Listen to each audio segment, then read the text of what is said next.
The Rua and Clarrie Stevens Charitable Trust started in Dunedin in 1970. The instigator was the death of my late mother Rua from leukaemia. It was all very sudden and unexpected. After about 2 weeks we sort of sat down and I sort of said to my father, surely there's more in life when a person goes and just this, and something was just reaching my soul that I felt that there must be something we could do to honour the memory of Rua. And Clarrie, who fortunately was a very skilled lawyer, said he'd been given a lot of thought to it, and from that thought was started the Rua and Clarrie Stevens Charitable Trust. It was a very modest beginning. We started with about $2,000 or $3,000. When I think back 40 years, it's unbelievable exactly where we've come from. When I first met Lee, and when we were getting married, I realised that I was marrying more than Lee. It was very important that I understood the family, the ethos of how it was set up before I became a trustee. Things become obvious to us, and I think it's because we're so hands-on with this trust. We're never just sitting at home writing cheques. It always comes after connecting with people and needs. To us it's never the money, it's about carrying the values of my parents through into the trust and how we treat and how we regard our grantees. After a few years when you've been working with the not-for-profit sector, you really understand the real issues they have, and to me, I felt that we needed to build a long-term relationship. It's good for them, but it's also good for us. And through that, we get to understand their needs, we get to understand them more. And to me, it just gives a great vibe because we have family get-togethers. We call our trust a family of grantees. We bring them together and we have summer barbecues and things. And that's really what it's about. It's about taking it that step further than just being an impersonal cheque writer. And that really has given us enormous energy and delight, and Penny and I are just wrapped with that relationship we have with these people. Now, being involved with the trust, it's energising, and there's always somebody who lifts our spirit or we admire and we want to back them or help them. The APO has been supported by the Stevens Trust for almost a decade.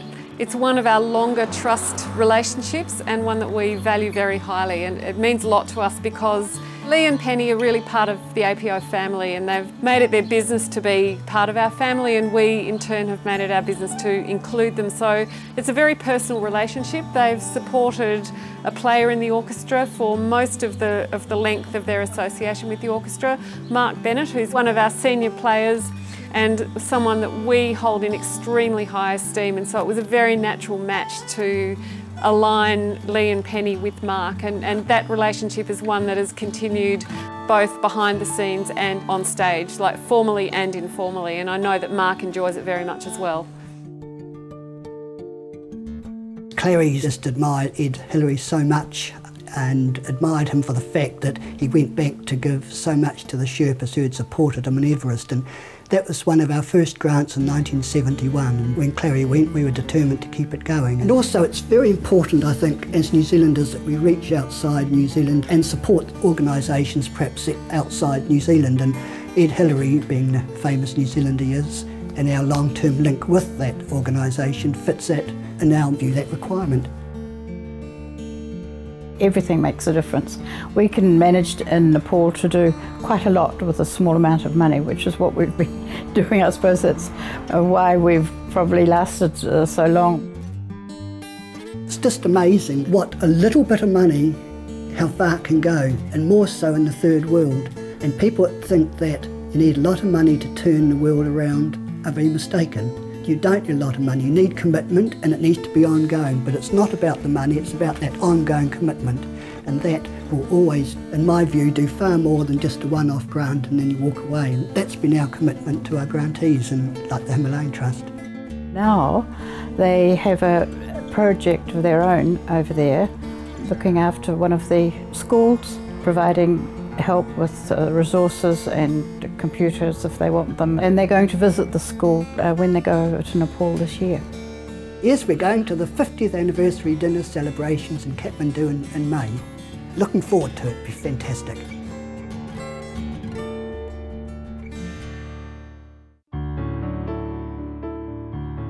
The Cooking and Friendship has been going 10 years.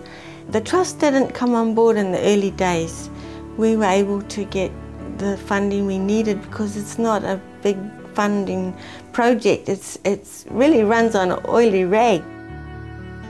We saw the need of migrant and refugee women coming into New Zealand and the real challenges and the real traumas that they have to go through. I connected with them, and then I was asked if we would help out with cooking classes. So then we opened the class to all migrant and refugee women and our own women, and the response we got has been fantastic. So it's become a vehicle. We call it Cooking and Friendship, and it's very simple. Each month a different culture will cook, and another culture will share their culture, and then we share lunch together. And it's what happens and goes on around that is empowering for the women. Without Lee's support, I wouldn't be in this position at all, because he understands what I'm trying to do, so he's my rock. In 2008, there was a congress in Mexico City. I went to a workshop which was Say No to Violence. At that time I met Dr. Christina Burton. She just blew me away because of her simple way of connecting. It was just all about self-esteem and build the self-esteem to combat all forms of violence and abuse, and it was so beautiful. I just couldn't stop thinking about it, and I couldn't leave it. So then we invited her to come out here, and she graciously accepted, and now she's coming for the third time. My vision for the Liberty of Being Me Foundation is that we will be able to empower as many as possible to become aware of themselves, and that it's so important to love yourself before you can love others, and that it can heal so many things, especially your own self-esteem. And when that happens, life becomes much more enjoyable. I think if you need to get out and about, and when you get out and about around the communities, that's when you pick up the needs, and then you see whether there's something that fits your personality and your philosophy. Well, we've been really privileged to have the Rua and Clarrie Stevens Charitable Trust support right from the beginnings of Tamaki Pathways Trust that has been running now for 10 years. It works with youth at risk and their family whānau within the Tamaki area. We had the privilege of having one of the founders as a founding board member for Tamaki Pathways Trust. From day one I actually went out with them, and we built it up from the beginnings, and it was a very hands-on one. They actually helped set up systems, and it was very special. Rua and Clarrie Stevens Charitable Trust was the forerunner of our summer youth holiday program back in 2006. And so that was a holiday program where Lee's Trust funded it to send a group of 15 young people up north on a week-long camp. Their financial contribution over these 10 years has been really integral to our continued development. Well, I was brought up by my dad, who used to say the Lord loves a cheerful giver. So that's a philosophy really that we had in our family. But the relationship with these people, it's just amazing, and it's special in the sense that it's not the money, it's that relationship of trust, and this is the most amazing trust we have with all our grantees. There's not one who wouldn't come and explain their problems. A lot of them sort of don't like to tell their donors the problems, but there's not one of them that doesn't share with us the issues they have, and they know that that doesn't affect our position at all, because we're there as friends, and we're there the good times and the bad times for them, and that's very special. It's a special way of living. Big congratulations on the success of their trust, the energy and the enthusiasm that I know they put into all their grant recipients, and I know that they take the whole process extremely seriously, and I really applaud that and congratulate them. I think what I would hope for them is that, and I'm sure they hope this for themselves as well, that they continue to inspire other New Zealanders who are able to make a contribution, in my case to the arts in particular, to do so with the same passion and excitement and sense of commitment that they have shown, because they're a real inspiration. Well, of course, I wish them the very best. They have such a marvellous time running their trust, I think. They do all sorts of good things. They have all sorts of very, very interesting people. So I wish them well for their next 40 years. Ki a koe e Lee, me koe e Penny, he mihi nui aroha tēnei ki a kaurua, mō tō awhi, mō tō aroha ki Tamaki Pathways Trust.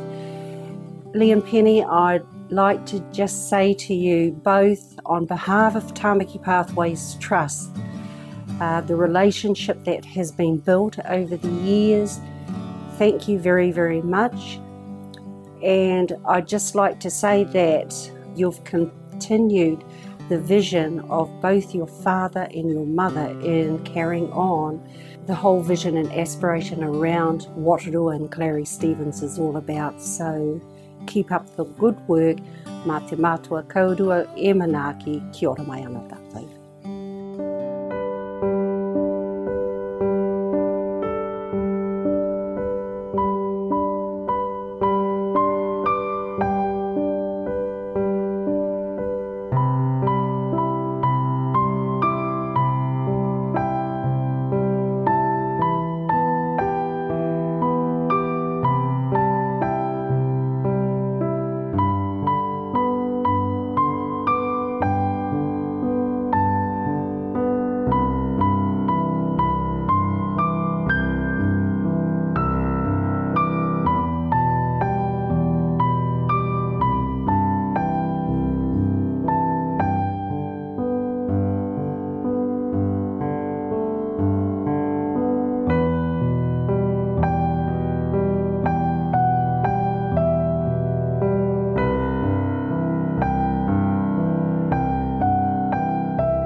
I'd like to pay my tribute to Mr. Clarrie Stevens. He was a wonderful man, and it's because of his expertise and wisdom and generosity that we're here tonight. He trained his son admirably, and Lee is carrying on his work, and I'm sure Clarrie's spirit is with us here tonight.